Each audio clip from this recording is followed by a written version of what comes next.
Suppose you met a witch. Suppose you met a witch. There's one I know, all willow-gnarled and whiskered head to toe. We drowned her at 10-Foot Bridge, last June, I think. But I've often seen her since at twilight time, under the willows by the riverbank, skimming the wool-white meadow mist astride her Brooma beach. And once, as she flew past with a sudden twist and flick of the stick, she whisked me in head over heels, splashing the scummy water up to my chin. Ooh! Yet there are witless folk will say they don't exist. But I was saying, suppose you met a witch up in that murky waste of wood where you play your hide-and-seek. Suppose she pounced out from a bush. She touched you. She clutched you. What would you do? No use in struggling in vain to pinch and pull. She's pinned you down, pitched you into her sack, drawn tight the noose. There's one way of escape, one word you need to know. W-A-N-D. Well, what does that spell? Oh, they learned it years ago. 2 children, Roland and Miranda, clapped in a witch's sack and trapped just as you might be. He was a mild and dreamy boy, musical as a lark. In the dark of the jolting sack, he sang. She was quick in all she did, a nimble wit, her brain busy as a hive of bees at honey time. And Grimblegrum, that was the witch's name, jogged them home. This was the usual sort, a candy villa with walls of gingerbread, porch and pillar of barley sugar. She kicked the gate and the licorice-beaded door, undid the sack string and tipped them on the glassy, glacier-minted floor. As Roland fell, his boot struck the crystal paving stones and chipped them. Like an angry rocket, she launched at him. Miranda sprang for the magic wand and pinched it from her pocket. Tip-tap, O house of cake, be a cloud-reflecting lake, with me and Roland each a swan, gracefully afloat thereon. And deeper than air plummet sounded, Grimblegrum, the witch, be drowned. 'Twas done. Look there. Do you see 2 swans a-gliding, serene and cool, upon that heaven-painted pool, over the blue sky, over the floating clouds that shine like snow-white fleeces? Sudden, in burst of bubbles, the witch popped up and shivered the cloud to pieces. "I'll gobble you yet," she gulped. But all she gobbled was water, as with windmill arms she thrashed and lashed at them. No swimmer, she would have sunk like a boulder below, had not a felon crow, black-hearted as his feathers, swooping, dipping, hoisted her by the belt and borne her, boggy, drooping, dripping, home.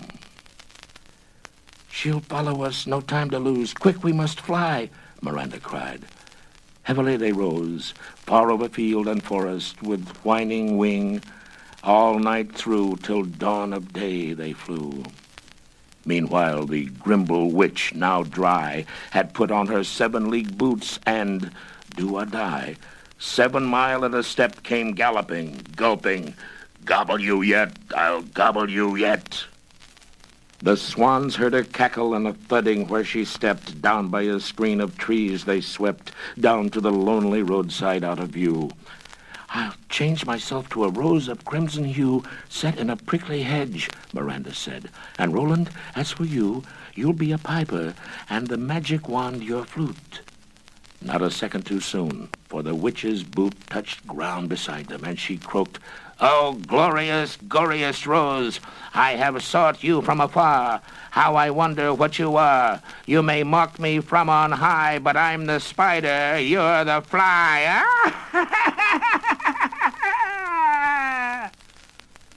And then she gaped at that glorious and goriest of roses, with the greediest of eyes and the nosiest of noses. Again she spoke.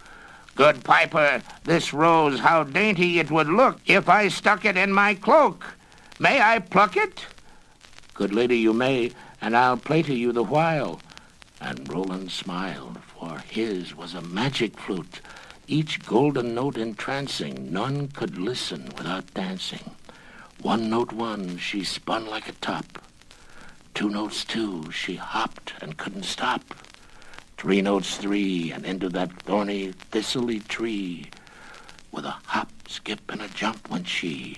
Tootle toot, sang the flute, and up went her boot, and down again soon to the tan-tibby tune. Every thorn and twig did dance to the jig, and the witch willy-nilly, each prickle and pin as it skewered her in, was driving her silly. Hi-ho, shrieked she, and tickle me thistle and prickle me dee. And battered she was as she trotted and tripped, and her clothes were all torn and tattered and ripped, till at last, all mingled and mangled, her right leg entangled, her left leg right-angled, firm as a prisoner pinned to the mast, she stuck fast. Silence, not a sound, as Roland wiped the sweat from his brow. Then gently with his pipe he touched the rose. Out leapt Miranda to the ground. Hand in hand, chuckling through the wild wood, away home they ran. That same evening, a cowman passing by paused by a roadside bush to cut a switch. He heard a cry.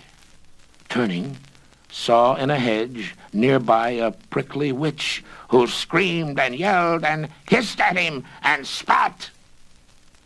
So he put a match to the hedge, and that was that.